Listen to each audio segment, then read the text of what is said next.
순간순간을 살아내는 힘이 하나님께 있음을 인정하게 하여 주옵소서. 그 힘이 내게 있지 아니하고 하나님께 있음을 인정하는 자에게 그 순간순간을 이길 힘을 주실 줄로 믿습니다. 하루를 살아가는 힘이 내일을 살아가는 힘이 될 것이고 그 하루를 살아가는 힘의 근원은 순간을 살아가는 힘인 줄 믿사오니 순간을 온전히, 하루를 온전히, 그래서 우리의 삶을 온전하게 살아가게 하여 주옵소서. 각박해지고 막막해지고 답답해지는 시간에도, 감사할 만한 시간에도, 소망을 갖는 시간에도 그 모든 순간마다 하나님의 인도하심 놓치지 말게 하여 주옵시고, 하나님이 어떻게 기뻐하실까, 우리 하나님이라면 어떻게 생각하실까 묵상하며 한 걸음씩 그 순간을 지켜내는 우리가 되게 하여 주시옵소서. 비대면으로 예배하고 있지만 온라인으로 예배하는 이들의 마음속을 열어주시사 그들에게 필요한 것을 공급하여 주옵시며, 모쪼록 어려움을 당하는 이 시기를 잘 이겨내서 저들의 삶의 자리가 준비의 자리가 되게 하시고 씨 뿌리는 자리가 되게 하여 주시옵소서. 오늘도 감사합니다. 고마우신 예수님 이름으로 기도드렸습니다. 아멘. 아멘. 오늘은 역대상 드디어 이제 보는 어제부터 이제 보고 있는데요. 1장부터 3장까지 어제 봤고 오늘 4장부터 6장까지 중에 5장 1절에서 2절 말씀 같이 한번 보려고 합니다. 5장 1절에서 2절 짧은 본문인데 여러분 들으시면서 같이 읽어주시면 좋을 것 같습니다. 이스라엘 장자 르우벤의 아들들은 이러하니라. 르우벤은 장자라도 그의 아버지의 침상을 더럽혔으므로 장자의 명분이 이스라엘의 아들 요셉의 자손에게로 돌아가서 족보에 장자의 명분대로 기록되지 못하였느니라. 유다는 형제보다 뛰어나고 주권자가 유다에게서 났으나 장자의 명분은 요셉에게 있으니라. 아멘, 아멘. 조금 어려운 부분이긴 한데요. 조금 이따가 잠깐 좀 살펴보기로 하고, 어제 제가 한 가지 헤스론 가문에 대해서 이야기하다가 마무리한 게 있어서 그 얘기 좀 잠깐 하고 4장, 5장, 6장 같이 나갔으면 좋겠습니다.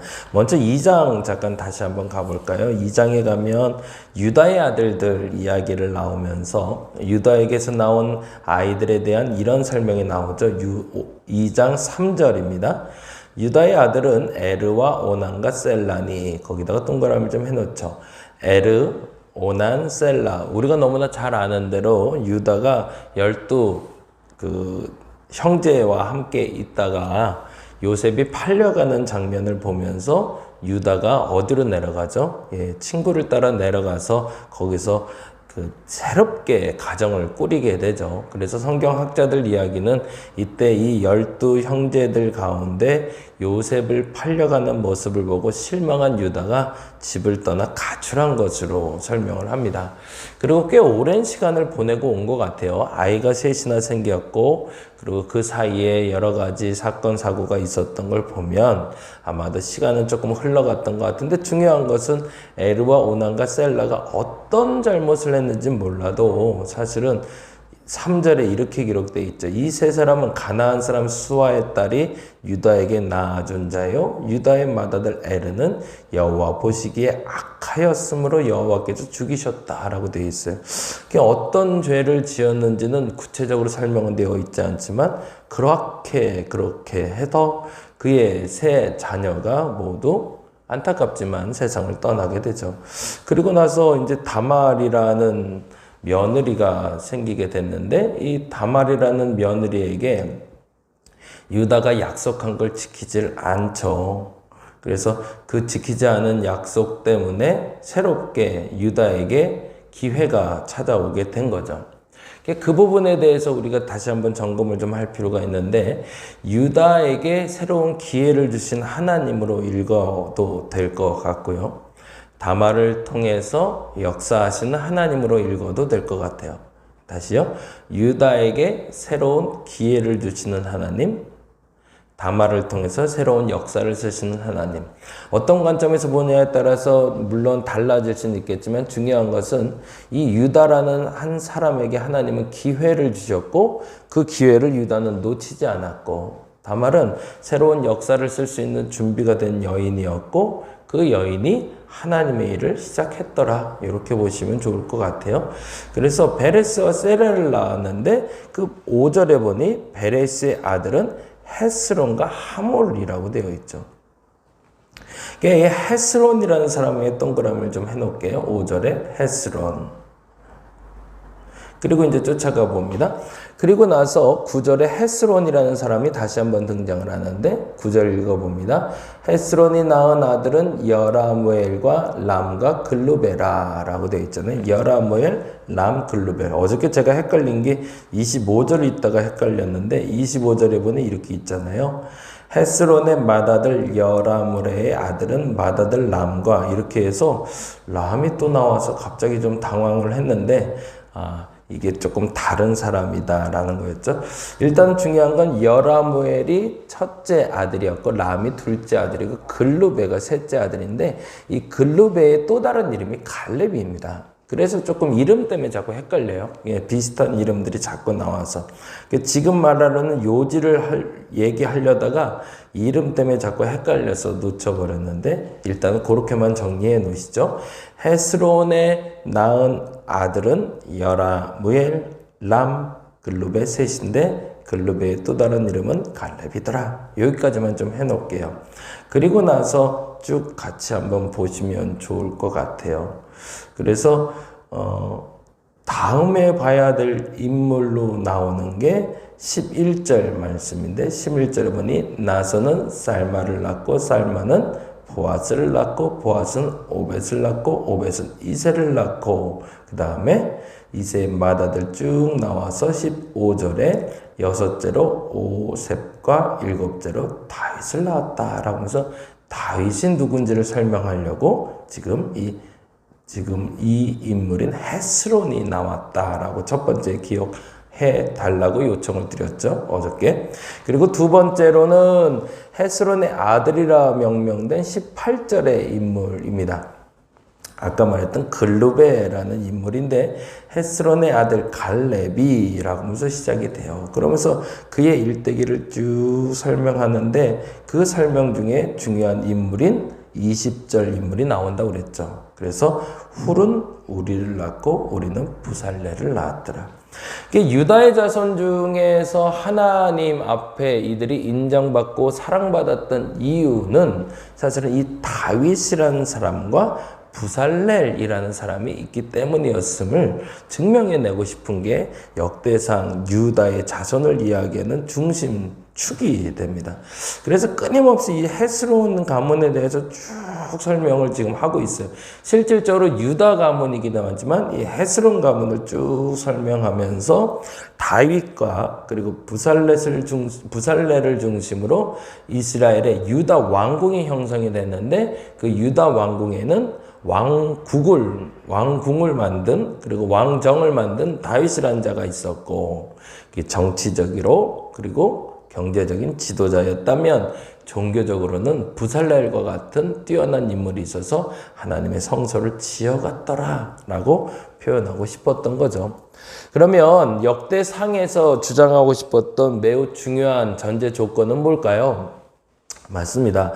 역대상에서 하고 싶은 얘기는 어떻게 하면 우리가 하나님의 나라를 회복할까? 어떻게 하면 우리의 삶이 회복될까의 전제 조건이 있는 거죠. 하나님께 순종하며 삶을 살아가는 다윗과 같은 사람이 되거나 하나님과 순종하며 하나님의 성소를 지어가는 사람이 된다면 하나님은 이 나라를 회복하실 거라는 기대를 갖는 장면이 사실은 역대상 2장의 얘기가 됩니다. 설명이 잘 되고 있나 모르겠어요. 이게 사실은 족보 얘기가 나오면 그냥 쑥 하고 지나가게 되는데 그 중에 중요한 일문들을 좀 이렇게 찾아서 설명하다 보니 여러 가지 좀 오해의 소지도 생길 수 있고 이해할 수 있는 부분도 생긴 것 같아요. 다시 한번 요지만 정리할게요. 유다에게는 다말이라는 며느리가 있었고 그 다말을 통해서 유다에게 두 아이가 낳았다. 곧 유다에게 새로운 기회가 찾아온 것이고 다말이라는 여인을 통해서 새로운 역사를 썼다. 어떤 관점으로 봐도 좋다. 이게 첫 번째. 두 번째, 그리고 앞서 말씀드린 대로 헤스론이라는 사람을 통해서 글루베라는 사람이 낳았는데 그 글루베의 자녀 중에 그리고 람의 자녀 중에 다윗이라는 아이가 있었고 그리고 부살렐이라는 아이가 있었다. 그래서 이 다윗과 부살렛을 통해서 하나님의 성소를 지어가고 하나님의 나라를 지어가는 두 축이 만들어졌다. 이렇게까지만 정리해 놓고 넘어갔으면 좋겠습니다. 나중에 우리 만나서 얘기할 수 있는 시간에 같이 한번 이야기를 나눌 수 있는 계기가 마련될 것 같습니다. 일단 거기까지 보고요. 4장 말씀 봅니다. 4장은 여러분이 잘 아는 사람 이야기를 좀 하죠. 원래 이제 제목은 이렇게 달아놓으면 좋겠어요. 유다와 시므온의 계보는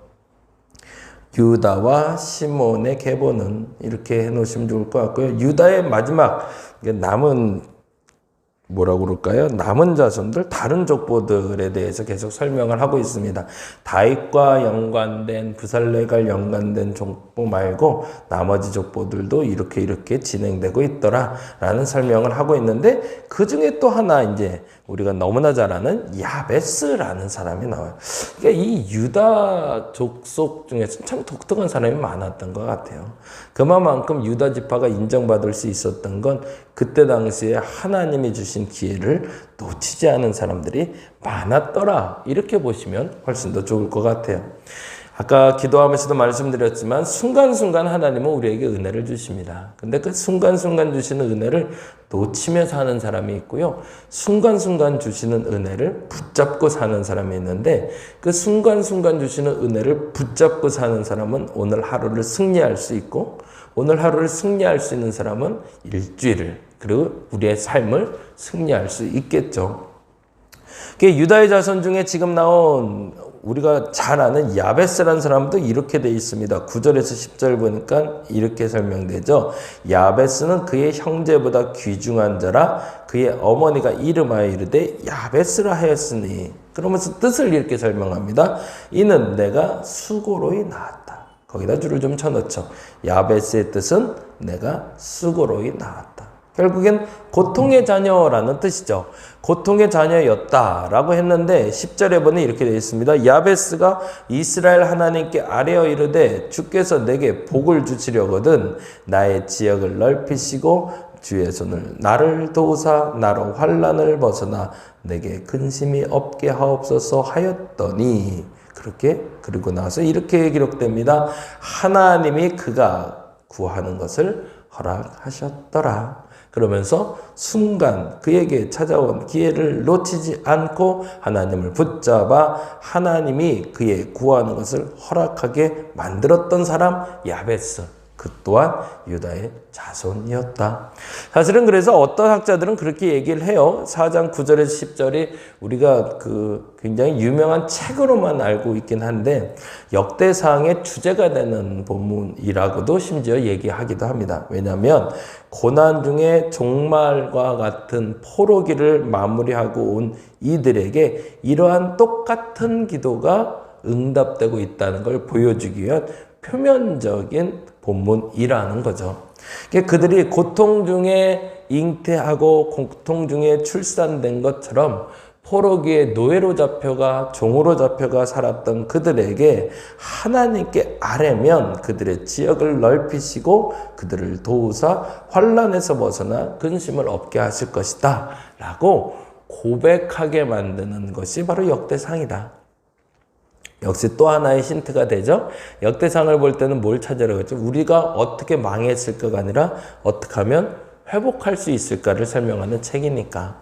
그래서 1장에서 3장에선 아까 말씀드린 대로 부살렐과 같은 그리고 다윗과 같은 사람이 되어야 한다라고 얘기했다면 4장에서는 야베스와 같은 사람이 되면 우리의 회복이 앞당겨질 것이다 라고 이야기하고 있죠.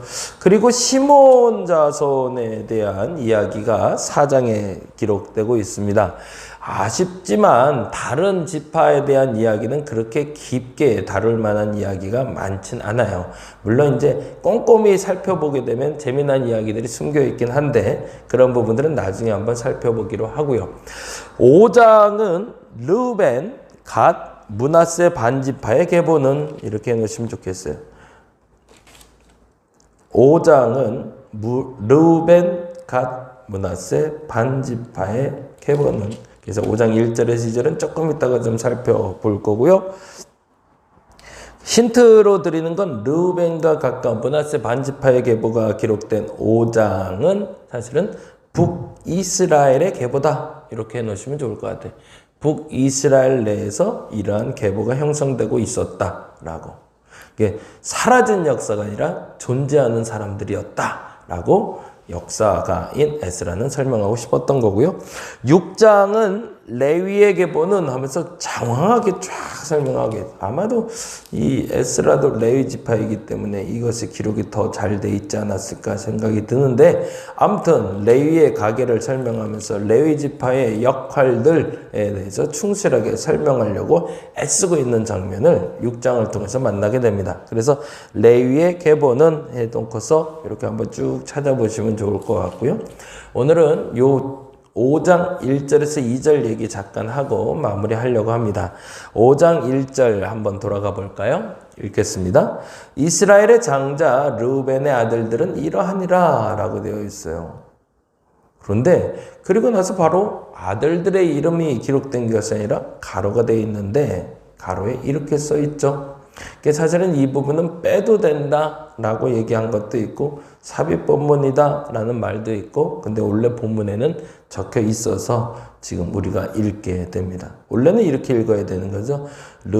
이스라엘의 장자 르우벤의 아들들은 이러하니라. 그 다음에 이스라엘의 장자 르우벤의 아들은 한옥과 발루와, 이렇게 3절로 바로 넘어가야 되죠.